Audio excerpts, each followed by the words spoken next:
Master in his message, I think everyone has said it, I also written this from my own point of view.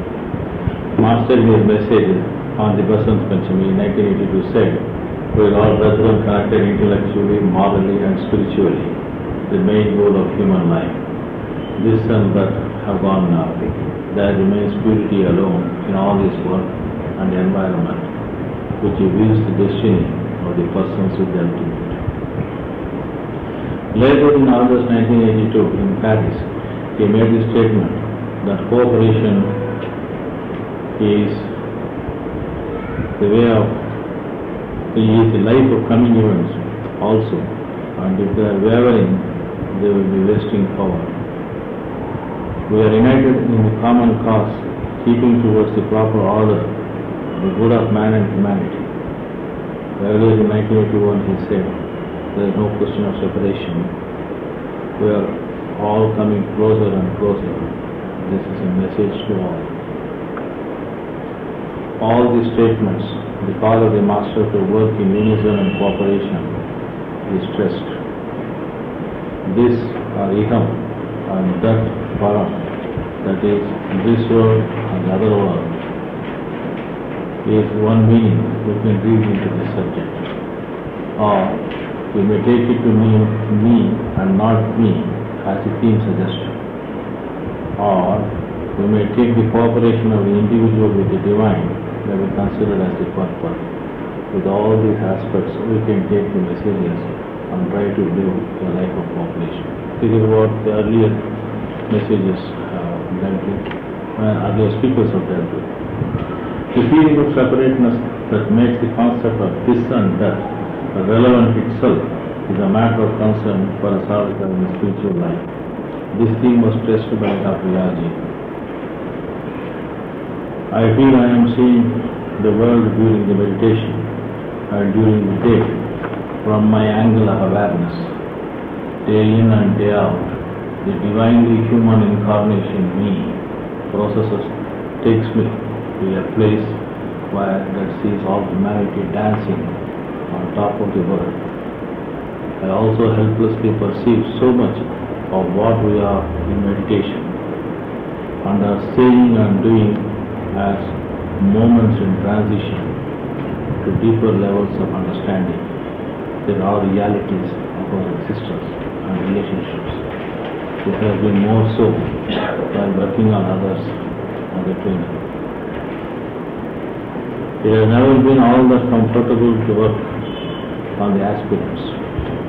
I remember Master telling me that one of the primary signs that we are really doing our work is the part of us who wants to quit this service. That is what happens when we live and move in other person's karmic effects. Many a trainer has been telling this, and more so when they were also involved in matters of some interpersonal conflicts. There are occasions when the trainers said that they were having an uncomfortable experience of having to frequently wake up while giving sitting, and they wanted to leave the work. In the work that we do as a trainer, one of the signs of genuineness is a part of us that frequently screams inwardly to get out of the situation. If this is considered as an evidence of lack of integration in our being, we need to examine further. We know that we are all amalgams of so many sheets or parts of being, and many of the posters never wanted anything like what we call awakening or realization to begin with. I do not mean to say that we are all schizophrenics, nor the aspirants belong to that category. During introduction, we attend to the diversion of flow towards the true nature of one's being, that is, we make him born again, this time into the higher nature of oneself. It is another birth. So several births we take, this is one birth.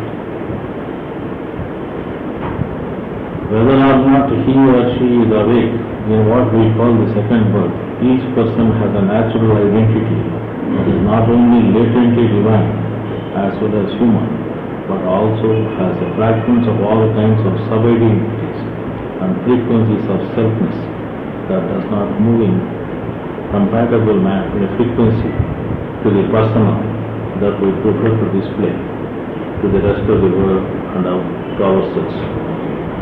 This problem needs to be well understood to work on others in spiritual life, in a spirit of cooperation and fraternal bond. So, if anyone feels the work as disturbing, please know that no one who has entered this field has felt it otherwise. Scavenging is no good, unpleasant job. Master said, he never felt bad to do that, even as he has written somewhere. For me, this work has made me aware of two sides. The working on others assured me both my passionate dedication and weary fed-upness. I accept both, and I am comfortable to be aware of and acknowledge, accept, welcome, forgive, and honor that part of myself which wants to run away from the task. It is natural, it is real. I am reminded of some of my Guru Bhais who expressed their anguish to work on others when they were due to come for individual sitting, saying, how I wish he does not turn up. I have had such feelings myself several times when I found that even while preparing to work, the nausea is experienced deep within me.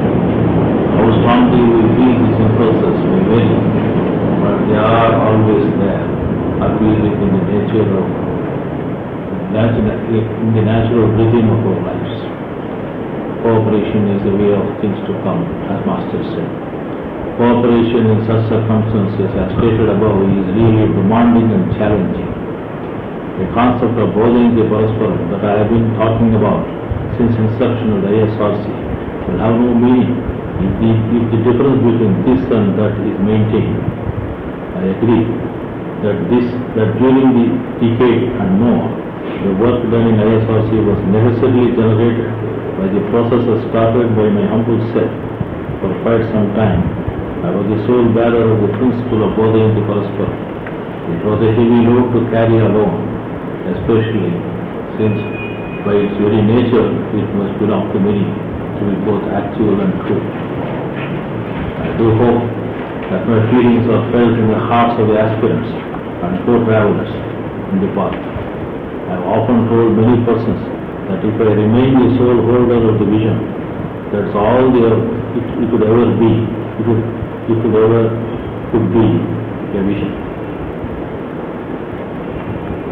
We hope that may be possible, but not yet something actual, something real, the potent realm of relatedness between and among ourselves. If I were to be the only one talking about Bodhayanti Parasparam, it's an oxymoron and really a lie. But until others could walk, tread and crawl far enough with me to find they are swaying on the airless, breathless, still nostril atmosphere with their eyes clear and their hearts consistently radiant, I have promises to keep.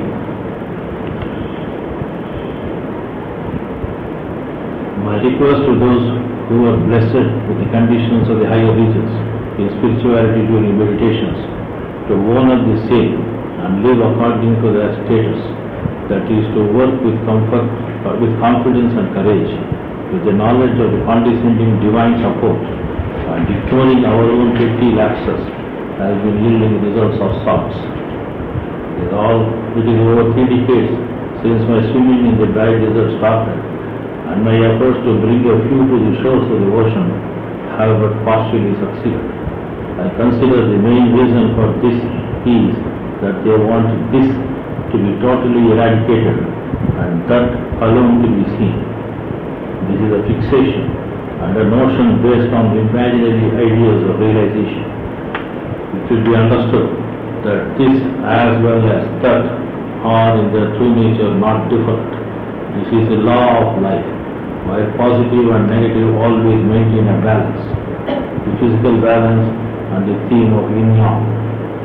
Shakti, Shiva, Sri, Narayana are all the ways in which this dual nature of reality was well explained. During the years of the ESRC, I had to be the primary flag bearer for the process we are embracing together. It is odd that this is one way embrace. How odd it is to conceive the divine love for us and his embrace one-sided. However, things are not that bad. In many ways, things are changing and continue to do so. I think all this has necessary transition from being a leader-centered process to being a sun-centered one. We are all aware that the plea to all is not just to look at the sun above, but endeavor to be suns on our own right, bringing name and fame to the great sun that is born in the horizons of spirituality, the great master, Sri Ramchandraji Maharaj of Shahjahanpur. The sons out of that great sun become sons. What a splendorous world we will have. I have been studying the development of various kinds of organizations, and more particularly the spiritual and religious organizations. The cryptic statement of the famous philosopher G. P. Krishnamurti that all institutions have a natural tendency to get corrupted made me feel that this is perhaps the truth. The great religions of the world, Hinduism, Buddhism, Jainism, Judaism, Christianity and Islam, and many more that I barely know and understand, are all good if we study the scriptures and valid spiritually. But the institutions that propagate the same have invariably developed curvatures and turns and twists that made me feel that no institution, having however much carefully drafted constitution, will escape this fate. God is real, but temples, churches and mosques and synagogues are not. If spirituality, pure and simple, has to be propagated, we should first get rid of the golden shackles of the holy and holier than thine institutions. My master's organization too, I found to be suffering from the ills of any other organization. The whole problem lies in a system of hierarchy, of some being more equal among equals, if I may put it so.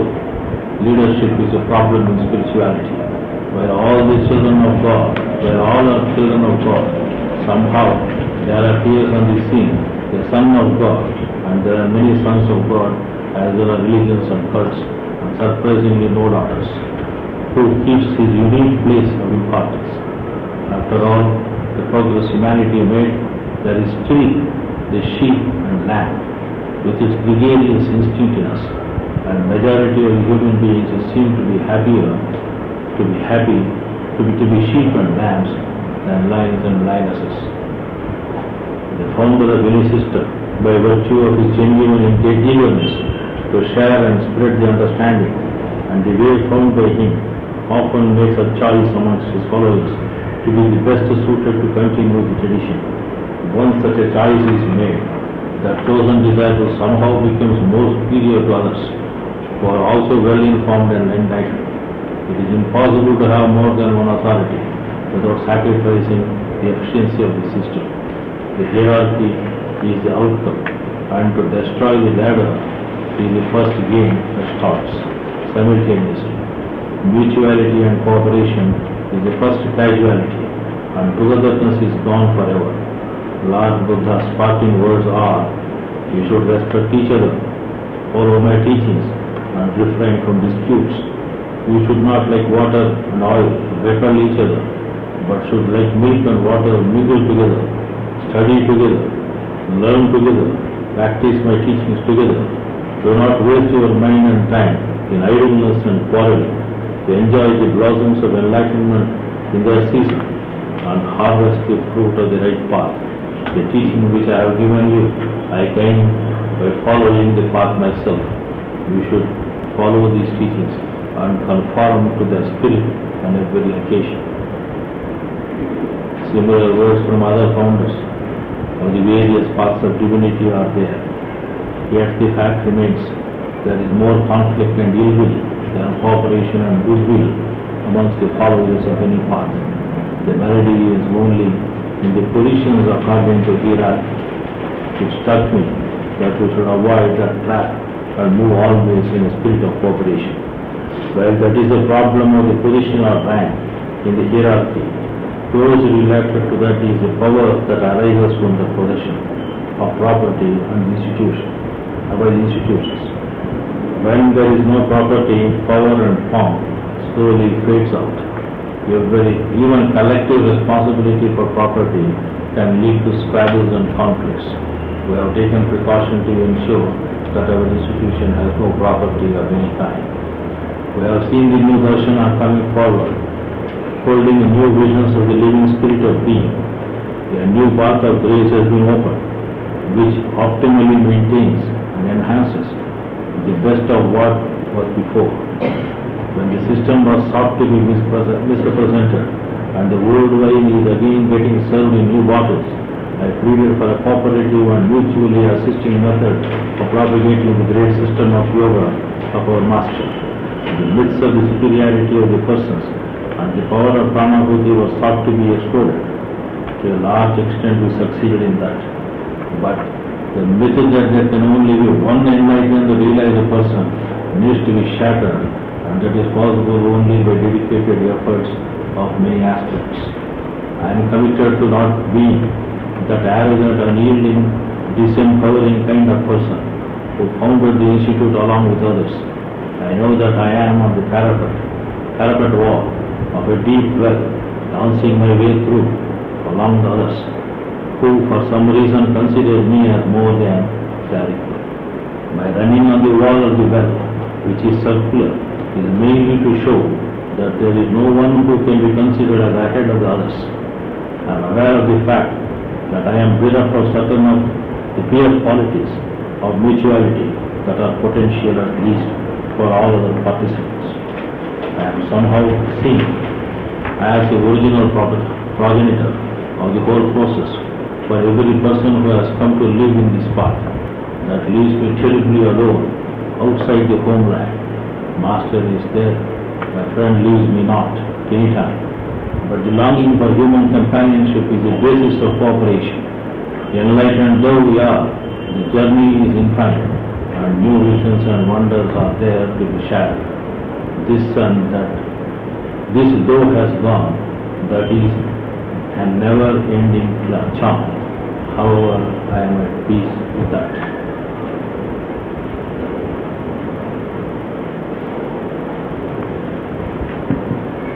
I am very happy that the transitions that I observe happening, that the institute is now multi-centric and the development that is taking place is healthy, for the near immortal status is the same. Now we do not make solitary decisions in many areas that ensure one form of consensus or another. Surely new demands for cooperation are upon us. I am not at liberty to surrender my stewardship of the world in any way at all that does not prove itself appropriate. That is part of the deed. But I want everyone to know I am very committed to getting out of the way. In reality, to make way for others to perform as I do at the minimum and perform better ideally, and thereby serve the Master till eternity. I know it's my wish, and my question is why not? Individuals are born, grow, decay and fall. The spirit of cooperation among individuals can be permanent. Individuality is transient, but mutuality can be eternal. That is, this as well as that may perish, but mutual will not. One of the illusions we have, despite all the odds, is notion that self is permanent in some form or the other. I have had occasions to point out that the self is a conglomerate and not an entity, and thereby try to also convince that pure and simple consciousness alone is truth. When trapped in a case, it is called self or Atma, and when out of that, it becomes universal or Brahma. This clarification by Revered Naraji Maharaj is very essential to be understood well and dispel from our minds odd notions about the nature of self and reality. All of us have a notion that unity consciousness of Brahman, when realized, would bring us happiness. Really, there is a kind of happiness in it, or more appropriately, balancedness in it, that can be described as the fundamental wellness of being. Those who had experiences of unity, either in the presence of the Master or their intimate persons, must have also felt how painful it was. Many a time I felt leaving the company of the Master and stroll out of his house, not capable of bearing the pain of unity, if I may call that so. And when I could, or perhaps was made to endure that pain, I found the horizons of the great awakening or realization. I propose to question seriously the myth that all teachings of Vedanta and other systems which suggest that realization means experience of bliss and the end of all fear and suffering. We were told that we can and should remain identified with that absolute reality as a solution to the problem of human life, which in turn we were taught is a matter of wheel of birth and death in the field of joy and suffering. Most of the people have not taken seriously the matter to find out what is wrong with this world and nature. I present my point of view that this assumption is a philosophical necessity for certain systems. There is nothing wrong in this, that we should try hard to seek that. This dichotomy between matter and spirit, and life and death, or science and spirituality, or mind and matter, are all myths arising out of Cartesian confusion. No one can deny that life is an exercise in engaging ourselves ceaselessly in alternates between good and bad, pleasure and pain, and many other pairs of opposites. But what is wrong with that? That is the way of life, and how it should be. It has been so fundamentally and will always be. The dance of Narayana used to be understood along with the dance of Shakti. The Narayana is inseparable from Shri. The awareness of the oneness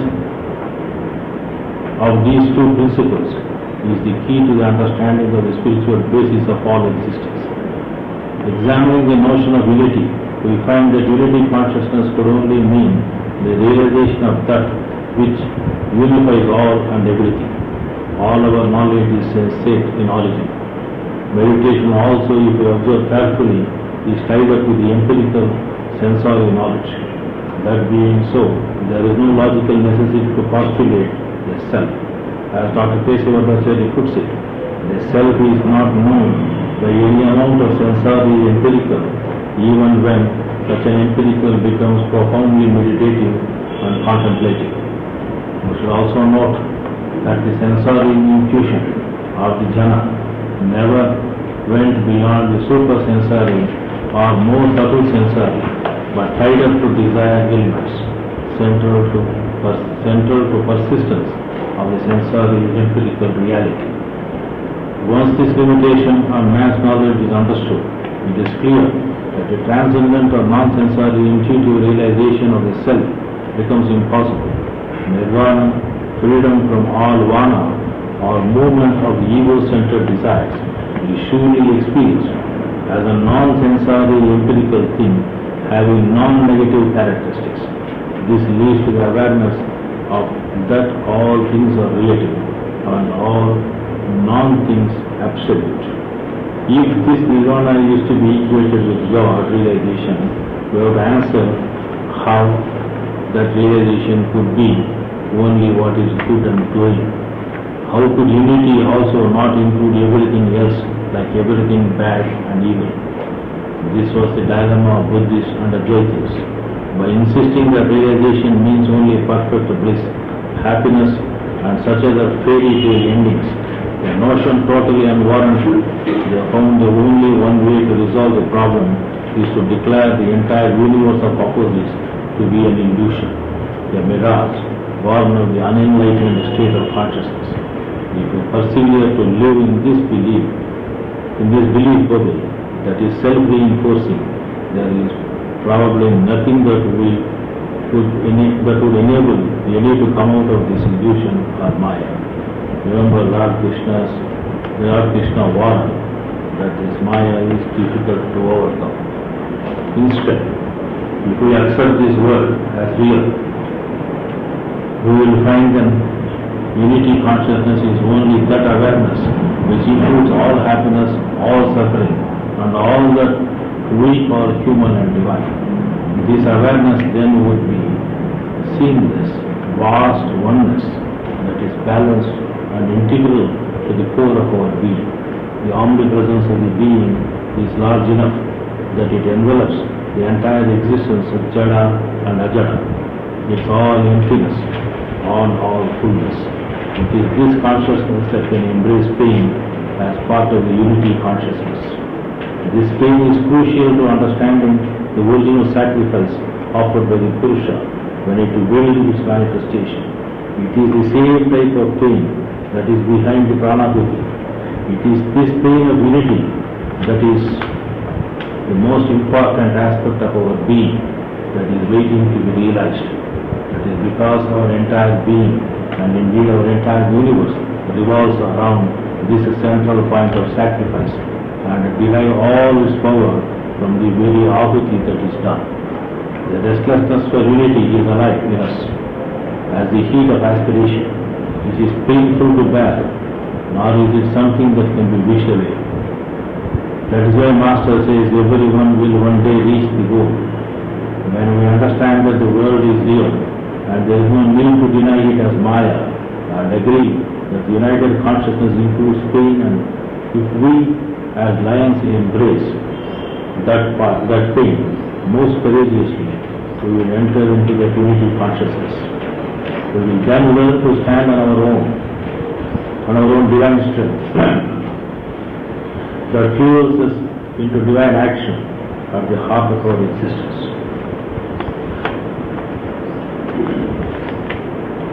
It is from such a heart we radiate and live the life of eternal compassion for all beings from the core of that pain of unity. It is here that the will is strengthened and transformed as divine. And here we are truly alive.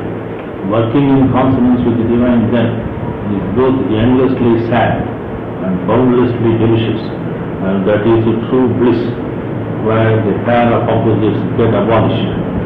Finally we come to a state when we arrive in the truth of our being, serving the Master, or along with the Master, with the heart aching and paining until all beings yawn and enter into the pain of unity. It is then that this and that are gone. But before that, each one of the aspirants has to enter into that state and participate with the divine in the great task of divinization of humanity.